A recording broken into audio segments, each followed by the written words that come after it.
Sveiki sugrįžę, mėly žiūrovai. Laida Kas naujo Europoje pradeda jau antrąjį sezoną, kurioje kalbėsime apie Europos šviežiausias naujienas taip, kad net jūsų augintiniai suprastų.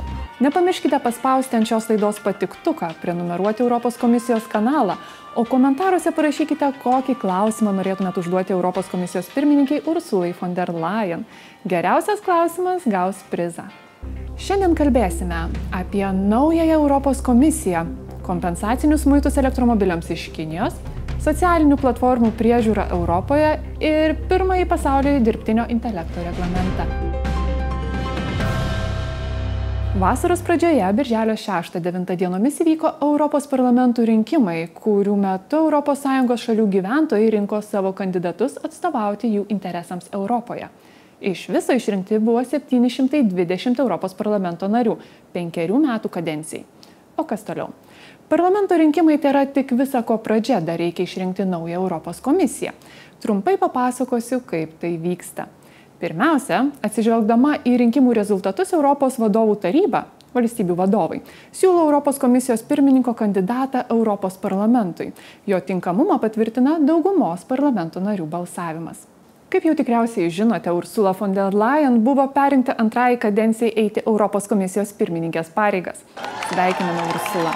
Išrinktasis pirmininkas, šiuo atveju pirmininkė, gauna pasiūlymus iš valstybių dėl kandidatų į Europos komisijos narius. Juos atrenka ir paskirsto jiems atitinkamos politikos sritis. Vėliau pirmininkė kartu su vadovų taryba patvirtins siūlomą Europos komisijos narių sąrašą po vieną iš kiekvienos ES šalies, įskaitant vyriausiąjį įgaliotinį užsienio reikalams ir saugumo politikai, kuris taip pat taps komisijos pirmininko pavaduotoju. Ir tai dar ne viskas, Mariau. Kokie veiksmai Europos komisijos laukia toliau? Po vasaros pertraukos Briuselyje numatyti kandidatų klausimai atitinkamos srities Europos parlamento komitetuose. Įprastai 3 valandas trunkančiuose klausimuose naujieji kandidatai į komisijos narius turi progą prisistatyti ir atsakyti į visus jam komiteto teikiamus klausimus. Visai kaip darbo pokalbis, tik gerokai ilgiau. Beje, šie klausimai transliuojami tiesiogiai, tad galima pasižiūrėti, kaip šalies siūlomas kandidatas šį iššūkį įveikė. Pasibaigus į Europos komisiją siūlomų narių klausimams ir parlamento komitetams juos įvertinus, visa komisijos narių kolegija bus patvirtinta vienu balsavimu, patvirtinant narių kandidatūras jiems siūlomose veiklos srityse. Dabar tai jau tikrai viskas. Kaip ir mokiniai, taip ir naujoji Europos komisija į darbus kimba rudenį. Bus įdomu pamatyti, kokių reikšmingų naujovių ir pasiekimų atneš ši kadencija.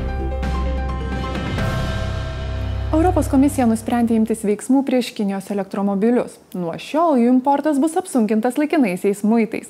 Remiantis tyrimu paaiškėjo, kad Kinijos elektromobilių gamintojai gauna naudos iš nesąžiningų subsidijų, tai yra paramos iš valstybės. Ot gudručiai. Tai kėlė grėsmę mūsų ES gamintojams, kurie bandė žaisti sąžiningai. Konsultacijos su Kinijos vyriausybė suintensyvėjo, taip siekiant rasti pasaulio prekybos organizacijos taisyklės atitinkantį sprendimą. Kai kurie Kinijos gamintojai gavo dovanų. Apie jas papasakos Marius. Tokios čia ir dovanos. Nemanau, kad Kinijos gamintojai džiaugiasi, tačiau turime užtikrinti sąžiningą konkurenciją, o suteiktos subsidijos jos netitinka. Todėl elektromobilių gamintoja BYD gavo 17%, Geely 19,3%, o SAIC net 36,3% dydžio muitus. O bendrovei Tesla, kaip eksportuotojai iš Kinijos, taikoma individuali 9% muito norma. Gamintojams, kurie bendradarbiavo, teko 21,3% svertinis vidutinis muitas, tie, kurie nebendradarbiavo, gavo 36,3% muitą. Viskas paprasta. Nenori bendradarbiauti, imk didesnį muitą. Visos išsamios tyrimo išvados pateiktos įgyvenimo reglamente, kuris skelbiamas oficialiajame leidinyje. Jei įdomu, galite jį paskaityti prieš miegą. Dabar valstybės narės balsuos dėl šių muitų. Sprendimas bus priimtas ne vėliau kaip 2024 m. spalio 30 d. ir galios 5 metus. Visgi, sąžiningiams būti verta. ES aktyviai stengiasi gerinti ne tik fizinę, bet ir skaitmeninę aplinką visų europiečių labui, kad mūsų visų gyvenimas internete būtų saugus, paprastas ir jame būtų gerbiamos pagrindinės laisvės. Liepą Europos komisija pranešė bendrovei Meta apie preliminarias išvadas, kad jos reklamos modelis mokėk arba sutik neatitinka Europos taikomų skaitmeninių paslaugų akto. Pagal jį Facebook ir Instagram ES naudotojai turėtų pasirinkti arba užsisakyti mokamą šių socialinių tinklų versiją, kurioje nebūtų reklamos, arba naudotis nemokamą prieigą prie šių socialinių tinklų versijos su personalizuota reklama. Tačiau Europos komisijos sprendimu tai lygiai taip pat netitinka ES taisyklių, nes Facebook ir Instagram bei kitų Meta paslaugų naudotojų neturi galimybės pasirinkti lygiavertės paslaugos, kurioje būtų naudojama mažiau jų asmens duomenų. Dabar Meta turi atsakyti jai metamus kaltinimus, kol iki kitų metų kovo vyksta tyrimas. Jei komisijos preliminari nuomonė pasitvirtins, bendrovė gali sulaukti baudos, kurios dydis siekia iki 10% jos pasaulinės apyvartos. Kągi, laukiam. Tik-tak, tik-tak, tik-tok. Kalbant apie TikTok, Europos komisija paskelbė, kad TikTok įsipareigojimai visam laikui atšaukti TikTok Lite Rewards programą iš ES yra privalomi. TikTok Lite Rewards atskira TikTok programa, kurioje vartotojai galėtų užsidirbti taškų, atlikdami tam tikrus darbus. Tarkime, kviesdami žmonės prisijungti prie TikTok platformos ar peržiūrėdami tam tikrą turinį. Tokio tipo programa gali skatinti priklausomybę, o tai savo ruožtų žalinga mūsų psichiniai sveikatai. Šį sprendimą TikTok turėjo priimti po to, kai Europos komisija pradėjo procedūrą šios platformos atžvilgiu pagal skaitmeninių paslaugų įstatymą. Jei platforma nesilaikys įsipareigojimų, gresia solidžios baudos. Beje, tai pirmasis tyrimas pagal skaitmeninių paslaugų įstatymą ir jį komisija baigė nagrinėti vos per 105 dienas nuo bylos nagrinėjimo pradžios. Ir tai pirmas kartas, kai komisija priima interneto platformos įsipareigojimus. Tai tiek. TikTok.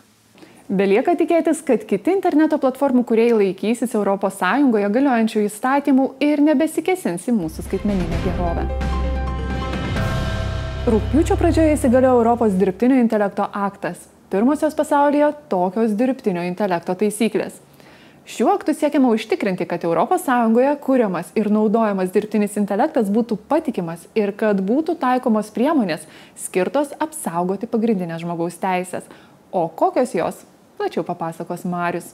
Dirbtinis intelektas vis sparčiau tobulėja. Todėl tam, kad išnaudotume jį saugiai, įsigalioja pirmos pasaulyje ES dirbtinio intelekto taisyklės. Taisyklės gan paprastos. Raudona spalva. Nepriimtinos rizikos dirbtinio intelekto sistemos, kurios kelia grėsmę žmogaus teisėms. Jos yra uždraustos. Pavyzdžiui, kai manipuliuojama žmogaus elgesiu, tarkime, žaislai, kuriuose balso pagalba skatinamas pavojingas vaikų elgesys, arba darbo vietoje naudojamos emocijų atpažinimo sistemos. Oranžinė spalva. Didelės rizikos dirbtinis intelektas, kuris turi atitikti griežtus reikalavimus. Pavyzdžiui, įdarbinimo tikslais naudojamas dirbtinis intelektas arba sistemos, kuriomis siekiama įvertinti, ar kuris nors asmuo turi teisę gauti paskolą. Geltona spalva. Konkrečios skaidrumo rizikos dirbtinio intelekto sistemos. Pavyzdžiui, pokalbių robotai. Čia turime aiškiai atskleisti naudotojams, kad naudotojai sąveikauja su mašina. Na ir žalia spalva. Minimalios rizikos dirbtinis intelektas. Pavyzdžiui, vaizdo žaidimai su dirbtiniu intelektu, kurie laikosi galiojančių taisyklių be jokių papildomų įsipareigojimų. Vadovaujantis šiomis taisyklėmis, būsime užtikrinti, jog mūsų vertybės yra gerbiamos. Valstybės narės iki 2025 m. rugpjūčio 2 dienos turi paskirti nacionalinės institucijas, kurios prižiūrės, kaip taikomas dirbtinio intelekto sistemų taisyklės.